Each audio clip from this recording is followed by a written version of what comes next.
Hello future doctors, welcome to SRB science. Video start करने से पहले आपको बता दें कि एसआरबी साइंस के यूट्यूब चैनल में हम आप लोगों के लिए डेली नए नए वीडियोस लेकर आते हैं जो आपके नीट एग्ज़ाम की प्रिपरेशन के लिए बहुत ज़रूरी हैं। साथ ही आप लोगों की प्रैक्टिस के लिए अलग से क्विज सीरीज चलाई जा रही है जिसमें आपके नीट एग्ज़ाम के स्टैंडर्ड के क्वेश्चन को सॉल्व कराया जाता है, जिससे आपकी प्रिपरेशन और भी ज़्यादा परफेक्ट हो सके।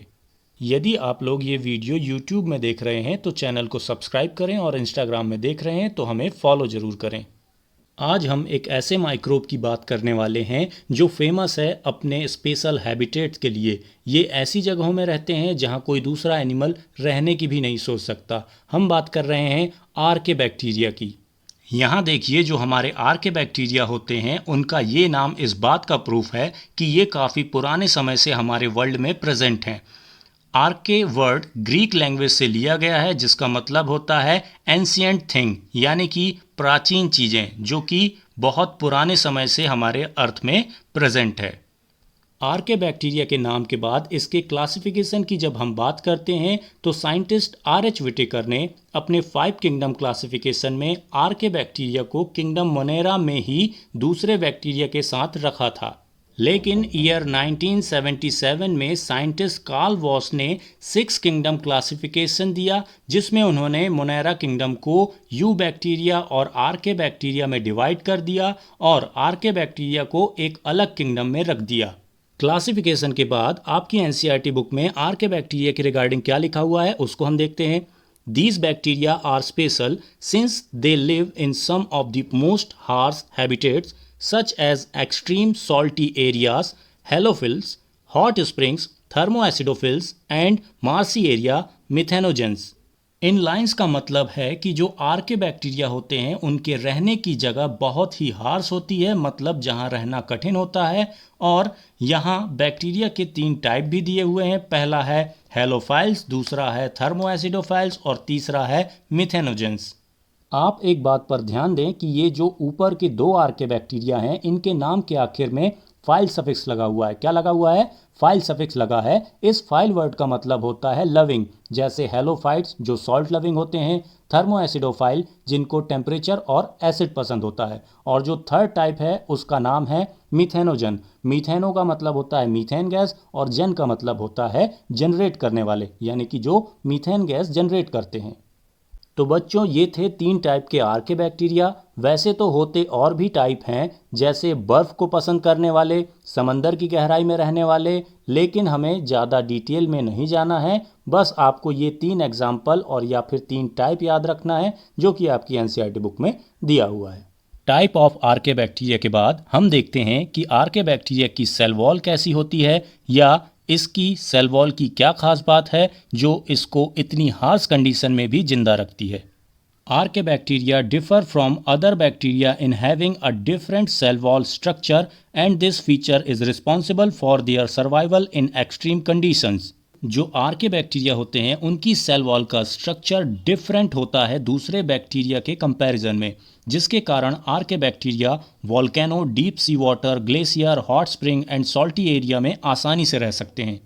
देखिए बच्चों, एनसीईआरटी में आर्के बैक्टीरिया की सेल वॉल का स्ट्रक्चर डिफरेंट होता है, इसलिए ये अच्छे सर्वाइवल होते हैं, ये बताया गया है। हमारी बुक में आर्के बैक्टीरिया की सेल वॉल के स्ट्रक्चर कैसा होता है, क्या होता है, या दूसरे बैक्टीरियल सेल से कैसे डिफरेंट होता है, ये कहीं नहीं बताया गया है। और जो आपके एग्जाम में क्वेश्चन बने हैं वह भी सिर्फ डिफरेंट सेल वॉल स्ट्रक्चर वाली लाइन से बने हैं, ये वाली लाइन से।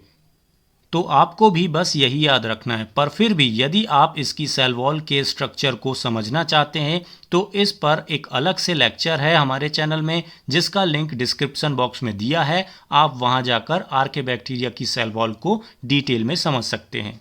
एक छोटी सी बात, आर्के बैक्टीरिया की सेल वॉल के रिगार्डिंग आप याद रखें कि इनकी सेल वॉल में पेप्टिडोग्लाइकन, क्या पेप्टिडोग्लाइकन नाम का जो केमिकल होता है वो एब्सेंट होता है, जो कि दूसरे बैक्टीरिया की सेल वॉल में प्रेजेंट होता है। बस इतना आप याद रख लीजिए, आपका काम हो जाएगा।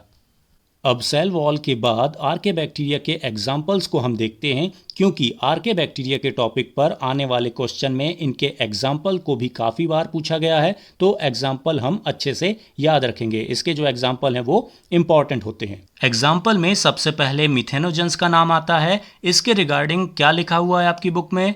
Methanogens are present in the gut of several ruminant animals such as cow and buffaloes, and they are responsible for the production of methane biogas from the dung of these animals. क्या आपको पता है ruminant animal कौन होते हैं? ऐसे animal जिनके stomach में 4 डिफरेंट पार्ट होते हैं और इन 4 पार्ट में एक पार्ट रूमेन कहलाता है. इस वजह से इन एनिमल्स को हम रूमिनेंट कहते हैं, जैसे गाय, बकरी, जिराफ, हिरन, भैंस etc.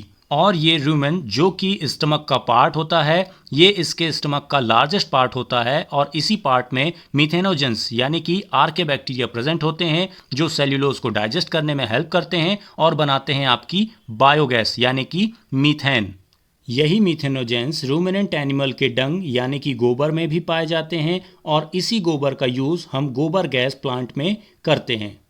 गोबर गैस प्लांट भी आपके सिलेबस का एक इम्पॉर्टेंट टॉपिक है जिसको आप माइक्रोब्स इन ह्यूमन वेलफेयर में पढ़ेंगे. अब देखिए, इस कंसेप्ट से आपका एक क्वेश्चन आया था कि जो गाय बैल के बांधने वाली जगह होती है वहाँ कौन से माइक्रोब होने की प्रोबेबिलिटी सबसे ज़्यादा है, और 4 ऑप्शन में से एक आपको मिथेनोजन भी दिया गया था.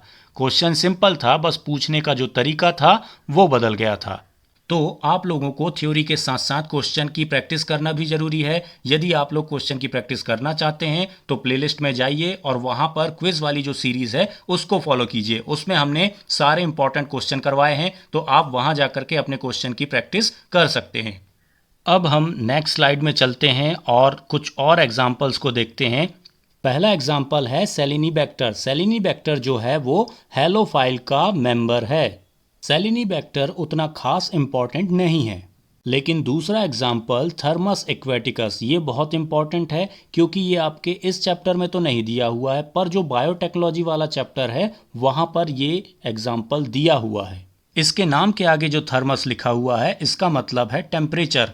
ये जो आर्के बैक्टीरिया है ये थर्मोफिलस का एग्जाम्पल है जो कि इम्पॉर्टेंट है. इसी माइक्रोब का यूज़ कर पीसीआर टेक्निक इवॉल्व हुई थी. यदि थर्मोफिलस एक्वेटिकस की डिस्कवरी नहीं होती तो शायद पीसीआर टेक्निक की भी इन्वेंशन नहीं हो पाती.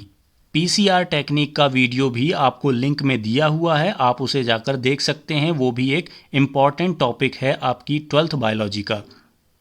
इसके बाद है आपका थर्ड एग्जाम्पल जो कि है मिथेनोबैक्टीरियम, मतलब मिथेनोजन, जिसके बारे में आप लोग सब कुछ समझ चुके हैं जो कि इम्पॉर्टेंट भी है.